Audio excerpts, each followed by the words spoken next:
numbskull. He keeps the rates too high, and probably doing it for political reasons. The only time I remember him cutting rates, I mean, he cut the rates just before the election to try and help Kamala or whoever he was trying to help. He probably didn't know. Breaking news, Tesla stock takes a nosedive because Elon Musk drops a bombshell about the future state of his company and the lack of demand for EV as a result of the incredibly toxic economy.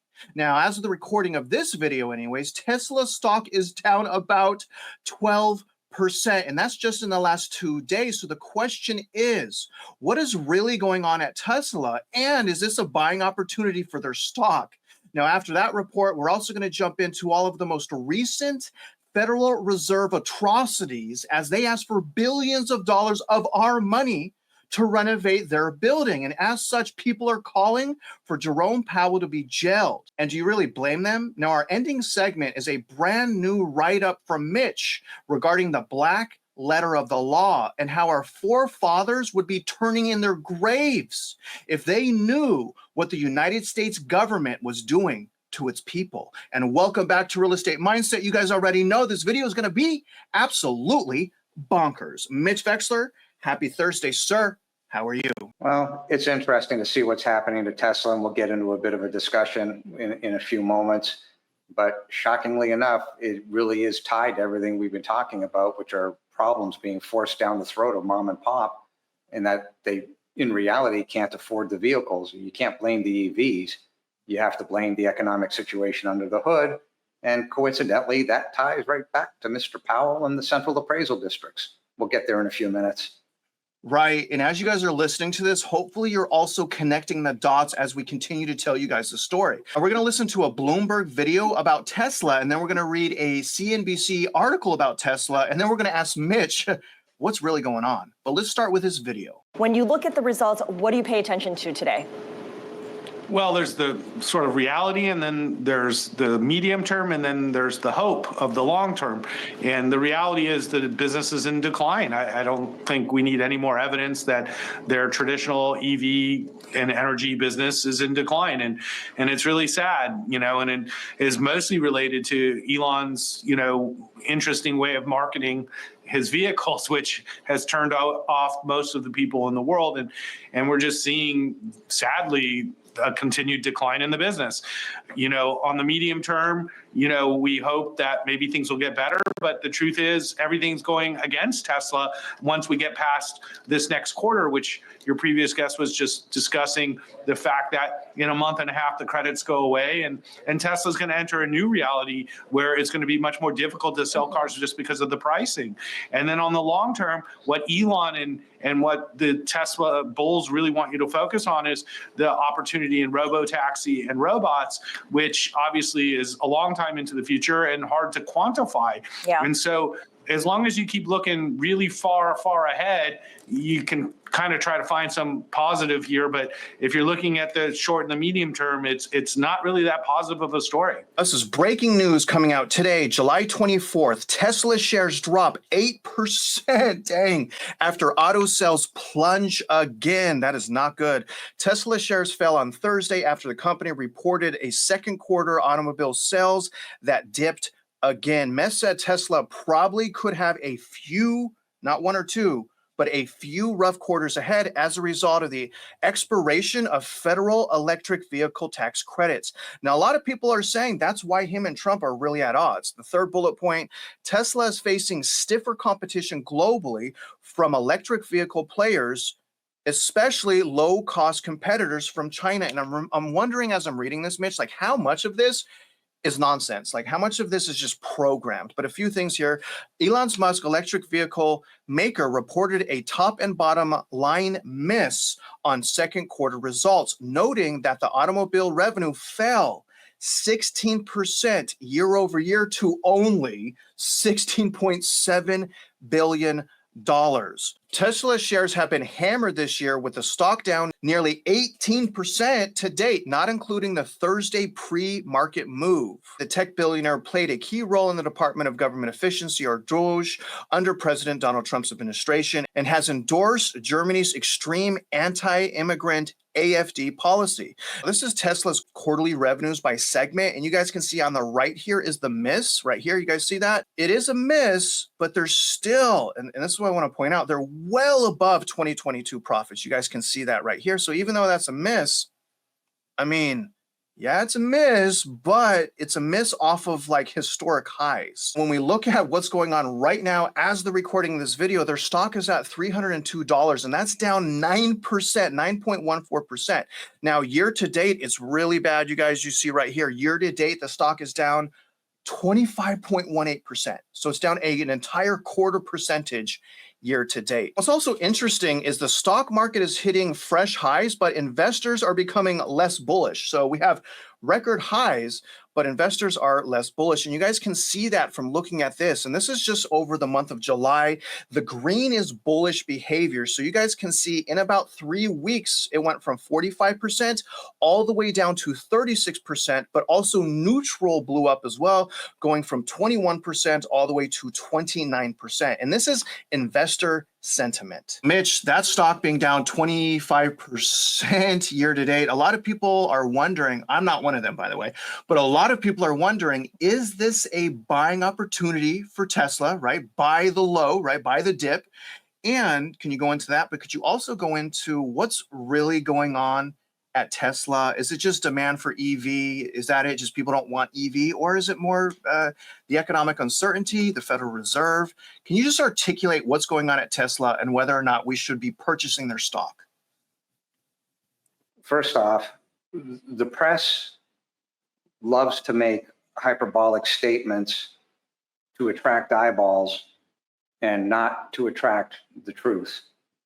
So a truth is that the stock is down, but you have to get in under the hood and figure out what really is going on here. And it's not just Tesla, right? Car sales are down. So the underlying reality is that mom and pop can't afford a new car. The median household income won't allow that to happen.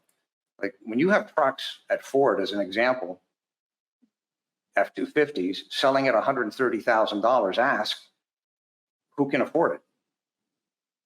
The issue with the EVs, when somebody says, well, the supply coming out of China is so great and they're cheap cars, it's complete, utter nonsense. Go buy one. You can't. Chinese vehicle not coming into the United States. So the point of the matter is, like I said, the press makes up what they want for the narrative, but not necessarily the truth. And there's concept issues, right? So when you look at an older vehicle that is not made of computers, that's a vehicle that will stand the test of time. It has a design that people want. It's reminiscent of the past.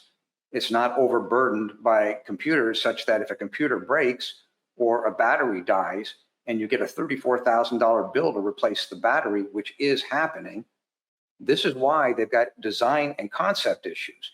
They've got to get past that. Tesla is the big boy on the block. They are the big EV producer. More than likely, they will remain that way for many generations to come. Do they have issues with what's happening right now? Well, somebody would say, well, it's Elon's fault. It's a combination of things. But the bottom line is, they're the big boy. And with regard to Travis's question, is this a buy? Well, no. See, you can only trade this on the technicals. You can't be dependent on the fundamentals, because the fundamentals, people would say, fundamentally, Elon has done wrong by speaking against what we believe. Well, okay, that's a CEO. This happens on companies all the time. You could look at the fundamentals and say it's the big boy on the block and it's going to survive. But none of that is quantifiable. That is all subjective.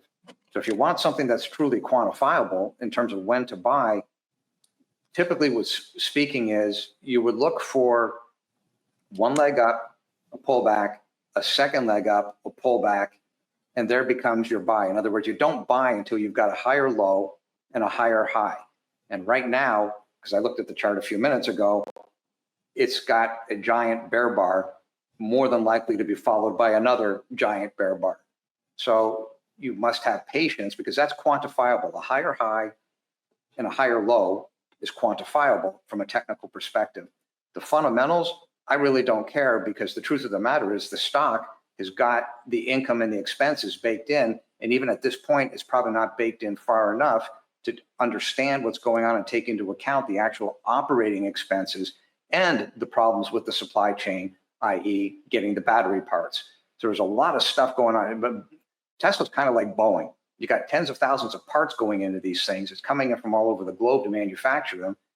And there's problems, but it doesn't mean that the company is in dire straits. You just simply have to buy your time, sit still, be patient, get a higher high, higher low. Now you've got something quantifiable. And if you want to pull the trigger at that time, then you're doing so with a floor because you know where the floor is. That's the way to do it. Good point. Now, Elon Musk suggested that about a year, right? He said a few quarters, which is about a year that they're going to go through turmoil. But when I sit back, Mitch, and I look at the balance sheets of mom and pop, I look at all these issues with property taxes and the Federal Reserve, I see challenges happening for at least a half a decade. So do you agree with his assessment that they're going to face just a few quarters, or do you see turmoil in the economy with mom and pop and the consumer and the auto industry lasting much longer than a few quarters? What do you see? Allow me to make this real clear. The only salvation and the only way out of this is the repeal of the real estate taxes in favor of the uniform state sales tax. We've got the math, we've quantified it. If you do not restore the balance sheet to mom and pop, you can kiss 5 years or 10 years, goodbye. And that's showing very clearly in the compound cumulative interest calculator that's on a prior video. When you've got a parabolic chart going up where this debt load has to be paid off and the median household income is flatlined or going down, that's a mathematical impossibility. It cannot be paid off. Mom and pop don't have the money to pay off the current debts at the school districts. Mom and pop's equity has been stripped out of these houses, out of their homes, out of their properties. The only salvation and the only way out is repeal this real estate tax, give mom and pop back the balance sheet from which they've got money to feed their family, because in Texas, there's 4 million people that are getting help to eat. Give them back the money. Put the school districts that cannot pay off their bonds into bankruptcy immediately if they can't pay those bonds off in 3 years. Wipe out the $5.1 trillion across the United States that is fraudulent school district bond debt. Get it off the back of mom and pop and stop that interest clock from ticking by the nanosecond. That is the only way out of this. And that is a direct effect and a direct impact on Tesla or any other automobile plant and mom and pop that work on the lines in those auto plants that are paying the taxes. You've got a circular argument going here. They have to have more money because they've got to pay the real estate taxes that are being increased against them fraudulently to support the outstanding fraudulent school district bond debt at the hands of the criminals at the school districts. It's a circle. And until you break that circle, the problems with Tesla or any of these other auto plants or the motorcycle companies or anybody that's got to charge something that mom and pop don't have the money to pay for is going to get worse, not better. You know, speaking of more money and parabolic charts and equity stripping, let's now talk about what's going on with Jerome Powell, who is asking for billions of dollars of our money, and we're in distress, by the way, to renovate a building that's already functional. And the cost, again, how does it cost billions of dollars? We're going to move on to that. Let's start with listening to this video. Growing from the Trump administration for Federal Reserve Chairman Jay Powell to resign. I spoke with FHFA Director Bill Pulte yesterday on this program, who's calling for the Fed chief to step down now. We have one guy in the form of Jerome Powell who just thinks that he is maybe more important than the economy and more important than everybody else by being a stubborn mule, as President Trump has called him. So it's a big problem, and Jerome Powell needs to resign. As it relates to the building, you know, they just built the Buffalo Bills Stadium for $2.2 billion. But somehow Jerome Powell has spent $2.5 billion. I think by the time it's done, it's going to be way higher than that. So I think there needs to be an investigation. I think that maybe he lied to Congress. I think things are going to get a lot worse for Jerome Powell, and it'd just be better off if he resigned. And Powell has been criticized for being political, also being too late on cutting interest rates, keeping borrowing costs high for Americans, and spending more than $2.5 billion on renovations at the Federal Reserve buildings. Joining me now is the Secretary of U.S. Housing and Urban Development, Secretary Scott Turner. Mr. Secretary, great to see you. Nice to see you. Thank you so much for being here. And you've been also critical of Jay Powell. What do you want to see happen? Well, I want to see responsibility and not negligence. I don't want to see personal vendettas. The American people deserve to be able to afford to buy a house, first-time home buyers, refinancing. So we need interest rates to come down. The president, Congress, from a fiscal standpoint, are bringing costs down. Now, from a monetary standpoint, we need interest rates to come down. Even at HUD, we're taking down regulations, freeing up developers, freeing up localities to build. We need 7 million units of housing in our country, Maria. I'm going to tell you guys right now that interest rates were too low for too long, not too high for too long. If they were high, then prices wouldn't have had the run up that they have, and we wouldn't be in this situation. But again, we had 2%, some interest rates in the 1%. So they were too low for too long, too much quantitative easing. You guys also see that the Federal Reserve already owns our assets. They are mortgage holders. The Federal Reserve affects the mortgage market. Look at the assets held by the Federal Reserve as far as mortgage-backed securities. They have $2.13 trillion. You guys, they purchase loans from Fannie Mae and Freddie Mac. That's why I'm always telling you Fannie Mae and Freddie Mac is just the long arm of the Federal Reserve. When we look at total assets held by the Federal Reserve and not just mortgage-backed securities, they own of our assets, of our United States assets, 6.65 trillion with a T dollars. When we ask questions like, does Trump have the power to fire Powell? Here's what it says. Yes, but only in one instance, according to Section 10 of the Federal Reserve Act. The president can remove any member of the Fed's Board of Governors for cause, which is broadly interpreted to mean malfeasance, neglect of duty, or inefficiency. Sounds like everything he's doing to me, but they cannot be removed for policy differences such as Trump's disagreement with the Fed's wait-and-see approach on interest rate. Trump has to prove there is sufficient cause to successfully remove Powell. And to me, all you got to do is look at the debt and look at the assets. If Trump fires Powell, is he immediately out? No. Under a for-cause removal, Powell would have the chance to respond. It's unclear how much time Powell would have to respond. What happens once Trump issues his removal order? A removal order would mean Powell is effectively fired, but he could still sue. He would have to argue that his firing was unjustified and show why it's crucial for him to remain a chair. What happens to the Fed in the meantime? If the courts issue an injunction, then Powell remains at the Fed as a chair during the litigation. However, if the courts don't issue a preliminary injunction, the Fed chair, Philip Jefferson, would be responsible for Powell's duties in the meantime. Mitch, I'm going to tell you, so far everything I've heard is not taking care of the problem. Firing the man at the top of the hill is not going to solve the problem, which is the debt and overspending. They're not talking about the root of the problem. And so obviously, can you explain to the viewers why Jerome Powell is just some big shot banker and how the Federal Reserve is really just a backstop for banks? That's all the Federal Reserve is. Can you articulate that to the viewers and help them to understand why the Federal Reserve and Jerome Powell is so evil to our country? First off, what we're witnessing is nothing more than political theater. It wouldn't take me but 7 questions to knock Mr. Powell out under malfeasance. And then when you realize that the Federal Reserve and the central appraisal districts are the 2 largest purveyors of fraud on the planet, it is not the man, Jerome Powell, that is the problem. It is the existence of the Federal Reserve. And I've attacked the Federal Reserve on video multiple times with math to prove that they are not there for the public. They are not there to help a single mom or pop. They are there to backstop the banks, initially from a bank run, but even that concept way back in the late 1920s was a failed concept. Let the banks go bankrupt that do not and cannot support their own income stream, period. That's how you get the fraud out of the system. So the idea that they've got even more fraud through the reverse repo is an even bigger problem. That's all 100% taxpayer money sitting there. This is all taxpayer money.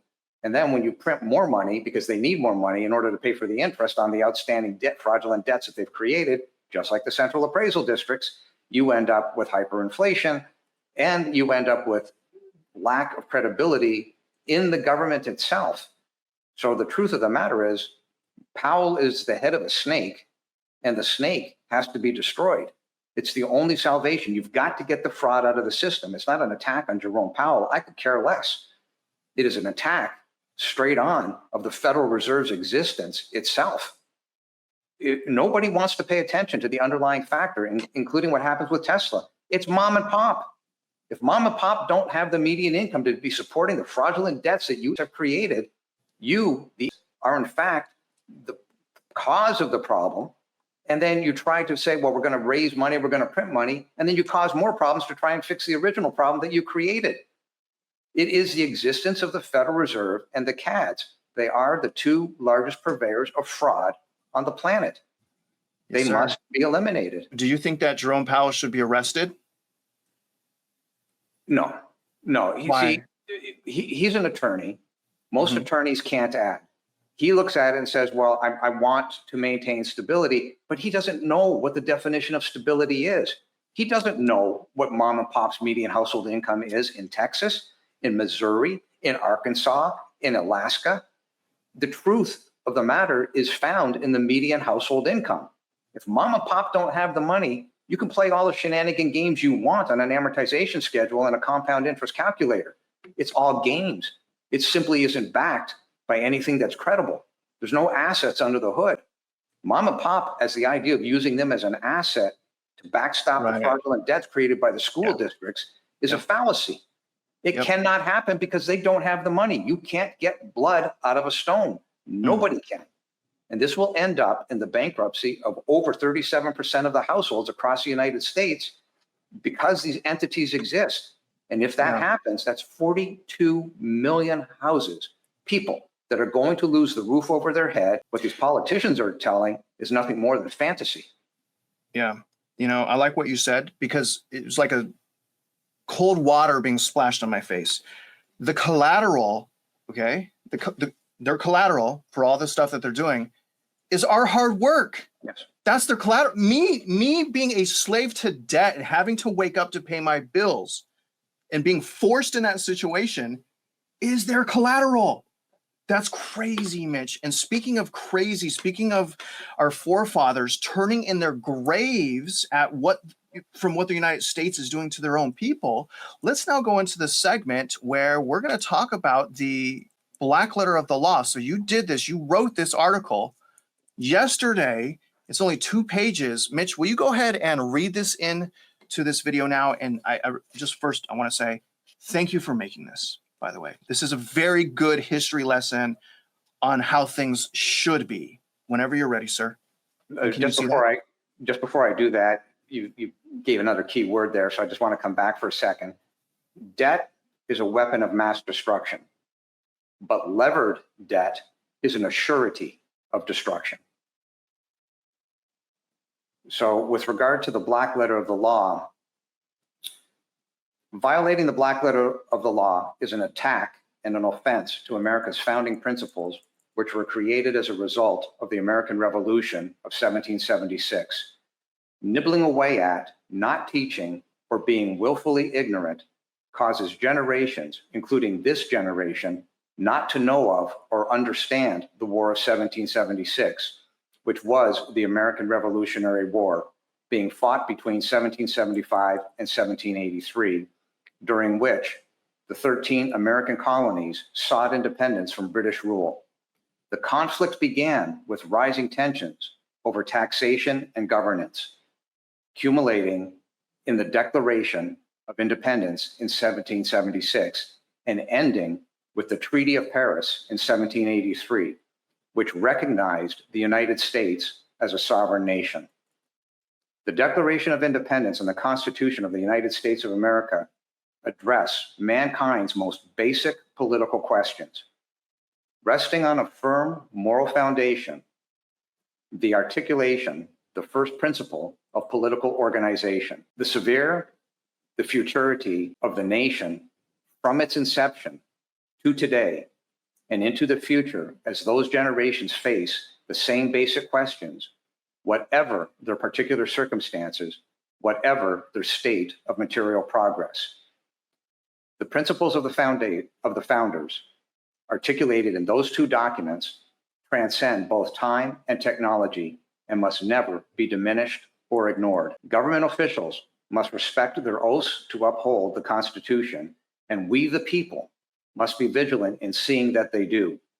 It is up to us, individually and collectively, to teach each generation to preserve and protect these unalienable rights for us and future generations.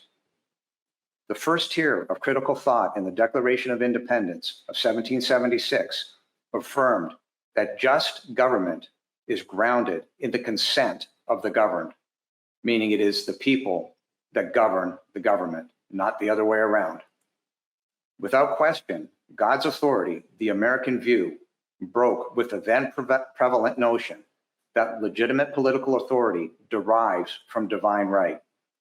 And without challenging the classical premise that citizens should govern and be governed in accordance with human nature, America's founders rejected the classical idea that wisdom or moral virtue provides decisive title to rule. America's founders held that while human beings are not equal in all respects and not free in all ways, we are born equal in rights and therefore neither masters over nor subordinate to others. Each has equal right to govern himself or herself, but no one has the right to govern another. One crucial exercise of the right to govern oneself consists in consenting to the exercise of political authority. The practice that means that each has obligation to obey only those laws, the disagreeable as well as the agreeable, that issue from the established constitutional process to which he or she has consented. Consent can be given expressly as in the formal ceremonies by which immigrants officially acquire citizenship, or tactically as in the manner of the native born who acquire the obligation to obey the laws through living under them and enjoying their benefits. The second tier of critical thought of 1776 recognized that government's primary purpose is to secure natural or unalienable rights. America's founders parted ways with the traditional view that government's purpose is to perfect or save souls, but the parting was not driven by inference or hostility to the higher concerns. Rather, the founders proceeded from the conviction that care of the soul was the proper responsibility of individuals, families, and religious institutions. Securing rights did not preclude government from assuming additional responsibilities, provided that they were consistent with the equal rights of all to advance the common good. The founders did not hold that a fundamental purpose of government is to provide directly for the people's material needs or to ameliorate all unfortunate circumstances. They instead understood the role of government as securing the conditions, including the economic conditions, that would allow Americans to be responsible, to employ their natural rights, to provide for themselves, their families, and those under their care. The third tier of critical thought in the Declaration of Independence maintained that religious liberty, the right of individuals to worship in accordance with conscience, was essential right. Far from expressing or implying antipathy to religion, limiting government's authority over religious belief and practice stemmed from a determination to protect faith. Prohibiting government from establishing religion or impairing its free exercise reflected the belief that true religion could not be dictated by civil law because it was grounded in conscience and choice. Another reason to restrict political control over religion was the distinct tendency of government officials to lack competence in interpreting scripture and managing religious teaching and observance. From the founder's perspective, moreover, the spirit of liberty and the spirit of religion were not political antagonists, but rather political allies. In their view, since human beings are by nature free and equal to be endowed with reason, only faith practiced in accordance with the conscience could be pleasing to God. And because the numerous Christian denominations at the founding affirmed that every human being is precious in God's eyes and that power must be divided between church and state, religion in America bolstered the nation's natural rights principles. These three critical thoughts of 1776 being grounded just government and citizens, consent, focusing government on securing rights, and protecting religious liberty out of respect for faith must never be diminished in any capacity whatsoever. We are here approaching 2026, the 250th anniversary of the Declaration of Independence, and the strife we face is a direct result of those who dare diminish by ignorance or intent for political gain the most important nation founding documents ever known. Study the origins. Study the War of 1776. Integration into American constitutional government and implications for today's challenges should promptly be placed at the center of civic education in America. Study the origins. Integration into American constitutional government and implications for today's challenges must be adhered to by the government officials whose job it is to adhere to the rule of law, not ignore it for expediency. And this document ties to another document that I'm working on now, and you'll see where all this is going on that next go around. But yes, what are happening are for expediency and not for truth. Mitch, I will say, round of applause. That was absolutely phenomenal writing. I really appreciate that. To the viewers, comment below. Let us know if what he just read to you made a difference in how you are looking at the government and how they're treating us. Let us know below. Keep commenting, you guys. Mitch, I absolutely love it. You guys, I'm going to get out of here. We're going to end on that note. Think about what he's saying. Think about the Constitution. Think about our Declaration of Independence. Think about what we went through already. And remember, we have to hold them accountable. Now, other than that, guys, if you're out there trying to learn your rights, if you're just trying to live your life and afford to live, you guys already know we wish you luck and we hope you win.